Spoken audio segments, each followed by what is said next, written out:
ଆଜିର କାଳାଂଶକୁ ସ୍ୱାଗତ। ଆଜି ଆମେ ତୃତୀୟ ଶ୍ରେଣୀ ଭାଷା ମହକ ବହିର ପିମ୍ପୁଡ଼ି କବିତାଟିକୁ ଆମେ ଆବୃତ୍ତି କରିବା। ତେଣୁ ଆରମ୍ଭରୁ ଶେଷ ପର୍ଯ୍ୟନ୍ତ ଏହି ଭିଡ଼ିଓଟିକୁ ଦେଖି ବୁଝିବା ପାଇଁ ଚେଷ୍ଟା କର। ତେବେ ପିଲାମାନେ ଆସ ଏହି କବିତାଟିକୁ ଆମେ ଆବୃତ୍ତି କରିବା। କବିତାର ନାଁ ହେଉଛି ପିମ୍ପୁଡ଼ି। ପିମ୍ପୁଡ଼ି, ତୁମମାନେ ପିମ୍ପୁଡ଼ି ଦେଖିଛ ପିଲାମାନେ? ତେଣୁ ସେଇ ପିମ୍ପୁଡ଼ି କବିତା ବିଷୟରେ ଆମେ ଆଜି ପଢ଼ିବା, ଦେଖିବା। ପିମ୍ପୁଡ଼ି।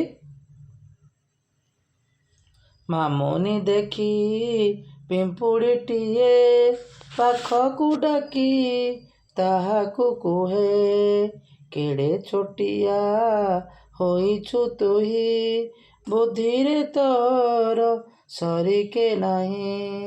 ବନ୍ଧୁ ପରିଜନ ସାଥିରେ ନେଇ ଧାଉଁଥାଉ ତୁହି ଆହାର ପାଇଁ। ବଳକା ଦରବ ସାଇତି ଦେଉ, ଝଡ଼ି ବରଷାରେ ବସିକି ଖାଉ। ଅଳସପଣଟି ତୋଠାରେ ନାହିଁ, ବଡ଼ ପରିଶ୍ରମୀ ଅଟୁରେ ତୁହି। କଳା କୌଶଳେ କରୁ ଯେ ଘର, ଜଗତ କହି ତୁ କାରିଗର। ଶୃଙ୍ଖଳାର ସହ କାମ ତୁ କରୁ, ଦଳପତି ଆଜ୍ଞା ମଥାରେ ଧରୁ। ଆଜ୍ଞାକାରୀ ପ୍ରାଣୀ ତୋପରି କେହି, ସାରା ସଂସାରରେ ଜଣେ ତ ନାହିଁ। ବେଳହୁଁ ସଜାଗ ଥିଲେ ରେ ରହି, ବିପଦ ପାଖକୁ ଆସଇ ନାହିଁ। ଟିକି ମୁଣ୍ଡେ ବୁଦ୍ଧି ଅମାପ ତୋର, ଭାବିଲେ ମଥାଟି ଘୂରଇ ମୋର। ଦେଖ ପିଲାମାନେ, ଏଇ କବିତାଟି ଶୁଣିଲେ କେତେ ସୁନ୍ଦର କବିତା, ବହୁତ ସୁନ୍ଦର ଲାଗୁଛି।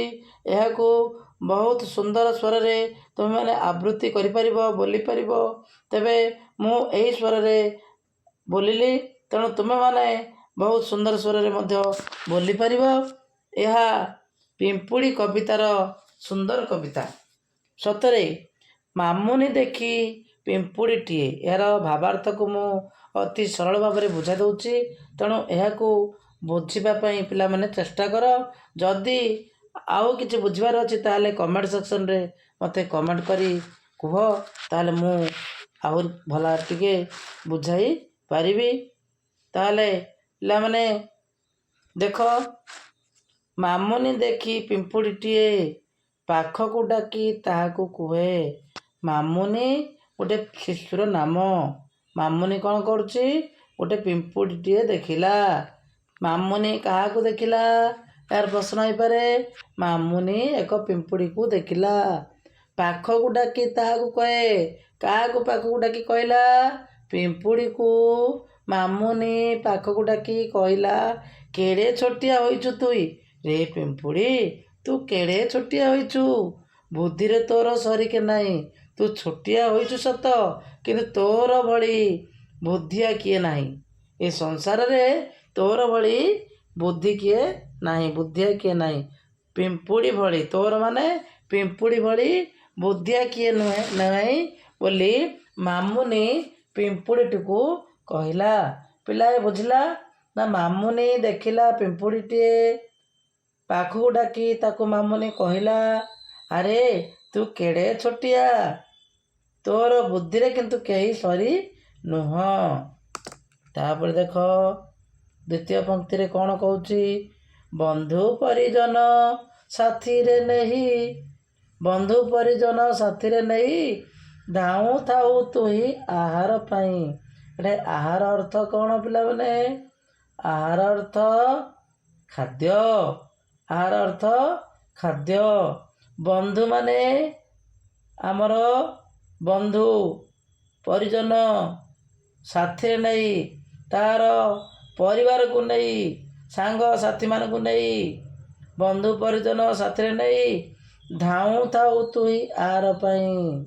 ପିଲାମାନେ ମାମୁନି ଏହି କବିତାଟିରେ ପିମ୍ପୁଡ଼ିକୁ କହୁଛି କ'ଣ କହୁଛି? ବନ୍ଧୁ ପରିଜନ ସାଙ୍ଗରେ ନେଇ ତୁ ଧାଉଁ ଥାଉ। କ'ଣ ପାଇଁ? ନା ଆହାର ଖୋଜିବା ପାଇଁ। ସେତେବେଳେ କାହାକୁ ନେଇ ଯାଉଥାଏ? ତାର ସାଙ୍ଗସାଥୀ ବନ୍ଧୁ ସମସ୍ତଙ୍କୁ ନେଇ ସେ ଯାଉଥାଏ। ପୁଣି କିପରି ଯାଉଥାଏ? ଧାଡ଼ି ବାନ୍ଧି। ପିମ୍ପୁଡ଼ିମାନେ ଯେତେବେଳେ ଯାଆନ୍ତି ସେମାନେ ଧାଡ଼ି ହୋଇ ଯାଆନ୍ତି। ତେଣୁ ଆମେ ସମସ୍ତେ ଲକ୍ଷ୍ୟ କରିଛେ ପିମ୍ପୁଡ଼ିମାନେ କିପରି ଯିବାର। ତେଣୁ ପିମ୍ପୁଡ଼ିମାନଙ୍କଠାରୁ ଆମେ ଶୃଙ୍ଖଳା ଜ୍ଞାନ ଶିଖିଥାଉ। ତୁମେ ଦେଖିଛ ପିଲାମାନେ, ପିମ୍ପୁଡ଼ିମାନେ ଧାଡ଼ି ବାନ୍ଧି ସେମାନେ ଖାଦ୍ୟ ସଂଗ୍ରହ କରିବା ପାଇଁ ଯାଆନ୍ତି। ବଳକା ଦରବ ସାଇତି ଦେଉ। ଧାଉଁ ଥାଉ ତୁଇ ଆହାର ପାଇଁ ଯାଉଛୁ, ଆଉ ଯାହା ରଖିଛୁ ତାକୁ ସାଇତି ରଖିଛୁ। ସାଇତି ରଖି ଦେଉ। ଝଡ଼ି ବର୍ଷାରେ ବସିକି ଖାଉ। ତୁ କ'ଣ କରୁଛୁ? ପିମ୍ପୁଡ଼ି କ'ଣ କରେ? ଖାଦ୍ୟ ସଂଗ୍ରହ କରେ। ବର୍ଷା ଦିନରେ ସେ ପାଣି କାଦୁଅ ଥିବ, ତେଣୁ ସେ କୁଆଡ଼େ ଯାଇପାରିବ ନାହିଁ। ତେଣୁ ସେ ବସିକି ଖାଇବ। ହେଲା ପିଲାମାନେ, ଅଳସପଣଟି ତୋଠାରେ ନାହିଁ, ବଡ଼ ପରିଶ୍ରମୀ ଅଟୁରେ ତୁହି। ଆହୁରି କ'ଣ କରେ ପିମ୍ପୁଡ଼ି? ପିମ୍ପୁଡ଼ି ସବୁବେଳେ ପରିଶ୍ରମୀ, ଅଳସୁଆ ନୁହେଁ, ପରିଶ୍ରମୀ ଅଟେ। ବଡ଼ ପରିଶ୍ରମୀ ଅଟୁରେ ତୁହି। କଳା କୌଶଳେ କରୁ ଯେ ଘର, ଜଗତ କହଇ ତୁ କାରିଗର। ମାନେ ପିମ୍ପୁଡ଼ି ତାର କୌଶଳ ବୁଦ୍ଧି ପ୍ରୟୋଗ କରି ଏପରି ଘର ତିଆରି କରିଥାଏ ଯେ ବର୍ଷା ଦିନ ହେଲେ ମଧ୍ୟ ତା ଘରେ ପାଣି ପଶି ନଥାଏ। ମାନେ ପିମ୍ପୁଡ଼ି କଳା କୌଶଳରେ ତା ସହିତ କିଏ ସମାନ ନୁହେଁ। ଜଗତରେ ସେ ବଡ଼ କାରିଗର ବୋଲି ମାମୁନି କହିଛି। ପିମ୍ପୁଡ଼ି ସତରେ କେଡ଼େ ସୁନ୍ଦର ଭାବରେ ଘର ତିଆରି କରିଥାଏ ଏବଂ ଶୃଙ୍ଖଳା ଭାବରେ ଯିବା ଆସିବା କରେ। ତେଣୁ ସମସ୍ତଙ୍କୁ ଆଗ୍ରହ ଲାଗେ। ଶୃଙ୍ଖଳାର ସହ କାମ ତୁ କରୁ। ପିମ୍ପୁଡ଼ିଟି କ'ଣ କରେ? ଅତି ଶୃଙ୍ଖଳିତ ଭାବେ କାମ କରେ, ବିଶୃଙ୍ଖଳା ଜମା କରେ ନାହିଁ। ଦଳପତି ଆଜ୍ଞା ମଥାରେ ଧରୁ, ଆଜ୍ଞାକାରୀ ପ୍ରାଣୀ ତୋ ପରି କେହି। ତୋ ଭଳି ଆଜ୍ଞାକାରୀ ବିଶ୍ୱସ୍ତ ପ୍ରାଣୀ କେହି ନାହାନ୍ତି। ସାରା ସଂସାରରେ ଜଣେ ତ ନାହିଁ। କେହି ତୋ ଭଳି ପରିଶ୍ରମୀ ନାହିଁ, ତୋ ଭଳି ଶୃଙ୍ଖଳା ନାହିଁ। ତେଣୁ ଆଉ ପରିଶ୍ରମୀ ଶୃଙ୍ଖଳା କେହି ତୋ ସହିତ ସମାନ ହେବେ ନାହିଁ। ବେଳହୁଁ ସଜାଗ ଥିଲେ ରେ ରହି, ବିପଦ ପାଖକୁ ଆସଇ ନାହିଁ। ପୁଣି ପିମ୍ପୁଡ଼ି କହୁଛି, ହଁ ପିଲାମାନେ, ସାଙ୍ଗମାନେ, ବେଳହୁଁ ସଜାଗ ରହ, ସବୁବେଳେ କର୍ମତତ୍ପର ରୁହ, କେବେ ବି ଅଳସୁଆ ହୁଅ ନାହିଁ। ଅଳସୁଆ ହେଲେ ଦୁଃଖ ପାଇବା। ଅଳସୁଆ ସର୍ବଦା ଦୁଃଖ ପାଏ। ତେଣୁ ସର୍ବଦା ଆମେ କ'ଣ କରିବା ଉଚିତ? ପରିଶ୍ରମୀ କରିବା ପଡ଼ିବ, ପରିଶ୍ରମୀ ହେବାକୁ ପଡ଼ିବ। ତାହେଲେ ଆମ ପାଖକୁ ବିପଦ ଆସିବ ନାହିଁ। ଟିକି ମୁଣ୍ଡେ ବୁଦ୍ଧି ଅମାପ ତୋର। ମାମୁନି କହୁଛି, ସତରେ ତୋର ଟିକି ମୁଣ୍ଡରେ କେତେ ବୁଦ୍ଧି ରହିଛି ବା? ଟିକି ମୁଣ୍ଡଟିଏ ହେଲେ ମଧ୍ୟ ବୁଦ୍ଧି ଅମାପ ତୋର। ହେଲା, ଭାବିଲେ ମଥାଟି ଘୂରୋଇ ମୋର। ଯଦି ମୁଁ ଭାବିବି ତାହେଲେ ମୋ ମଥାଟି ଘୂରିଯାଏ। ସତରେ ପିମ୍ପୁଡ଼ିର ଏହି କାମକୁ ଦେଖି ସମସ୍ତେ ଆଶ୍ଚର୍ଯ୍ୟ ହୁଅନ୍ତି। ପିଲାମାନେ, ବର୍ତ୍ତମାନ ଆମେ ଏହି କବିତାର କିଛି ପ୍ରଶ୍ନ ଅଛି, ସେ ପ୍ରଶ୍ନ ଉତ୍ତରକୁ ଆମେ ଆଲୋଚନା କରିବା। ତେବେ ଦେଖ, ଏଠାରେ ଲେଖାଯାଇଛି 1 ନମ୍ବର କ, ତୁମେ କେତେ ପ୍ରକାର ପିମ୍ପୁଡ଼ି ସବୁ ଦେଖିଛ? ଏହାର ଉତ୍ତର ହେଉଛି, ମୁଁ ସାଧାରଣତଃ 2 ପ୍ରକାର ପିମ୍ପୁଡ଼ି ଦେଖିଛି, ଯଥା କଳା ପିମ୍ପୁଡ଼ି ଏବଂ ନାଲି ପିମ୍ପୁଡ଼ି ବୋଲି ଆମେ ଲେଖିପାରିବା। 2 ନମ୍ବର ପ୍ରଶ୍ନ, ପିମ୍ପୁଡ଼ି ପରି ଆଉ କେତୋଟି ଜୀବଙ୍କ ନାମ କୁହ? ଏହାର ଉତ୍ତର ହେବ, ପିମ୍ପୁଡ଼ି ପରି ଆଉ କେତୋଟି ଜୀବଙ୍କ ନାମ ହେଲା ମହୁମାଛି, ଉଇ। ଲେଖିବା ମହୁମାଛି, ଉଇ। ଗ ପିମ୍ପୁଡ଼ି ଦିନ ରାତି କାହିଁକି ଧାଉଁଥାଏ?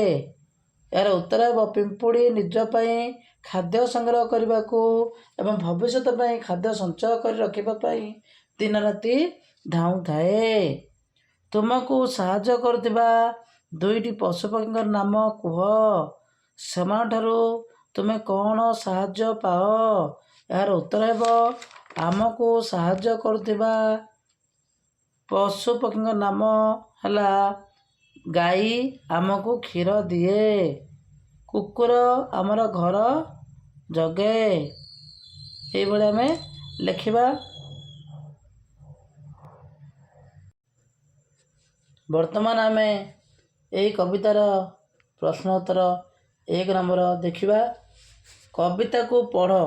ସେଥିରେ ମାମୁନି ପିମ୍ପୁଡ଼ିର ଯେଉଁ ସବୁ ଗୁଣ ବିଷୟରେ କହିଛି ତାହାକୁ ଲେଖ।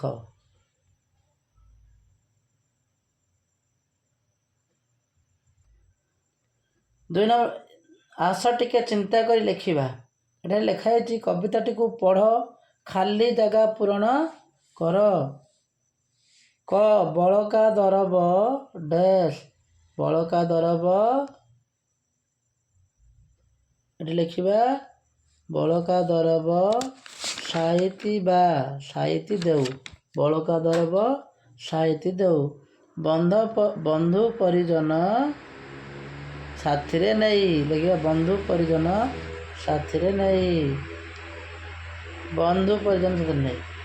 ଜଗତ କହଇ ତୁ କାରିଗର, ଏଠି ଲେଖିବା ତୁ କାରିଗର, ଜଗତ କହଇ ତୁ କାରିଗର, ଲେଖିବା ଆମେ ତୁ କାରିଗର।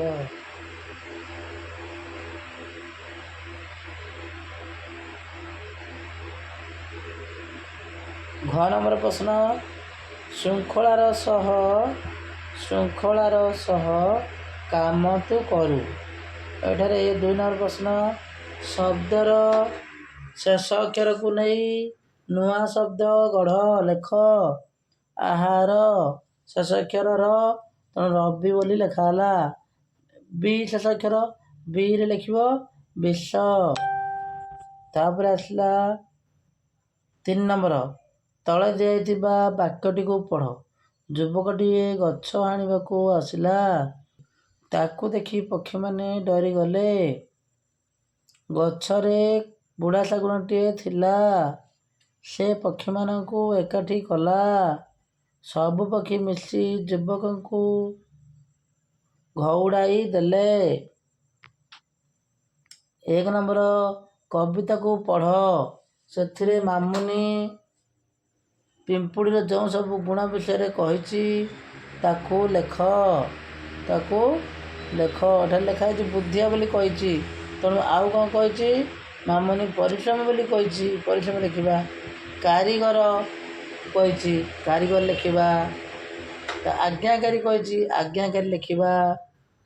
ଏଟା 2 ନମ୍ବରରେ ଝୁଡ଼ିରୁ ଶବ୍ଦ ନେଇ ଖାଲି ଜାଗାରେ ଲେଖ। କବିତାଟିକୁ ପୂରଣ କର। ଦେଖରେ ଦେଖ, ପିମ୍ପୁଡ଼ି ଧାଡ଼ି, ଆଗକୁ ମାଡ଼ି, ଯାଆନ୍ତି ଯାଆନ୍ତି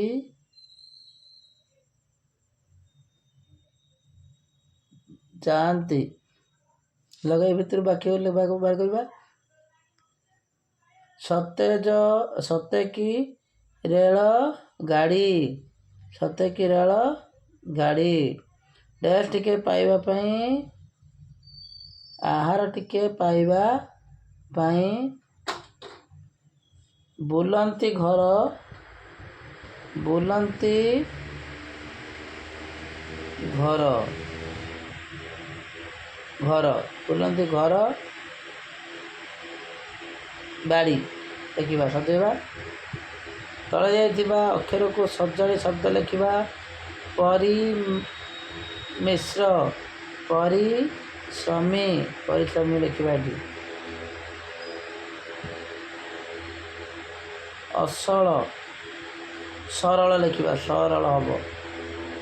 ର ଆଜ୍ଞା କା, ର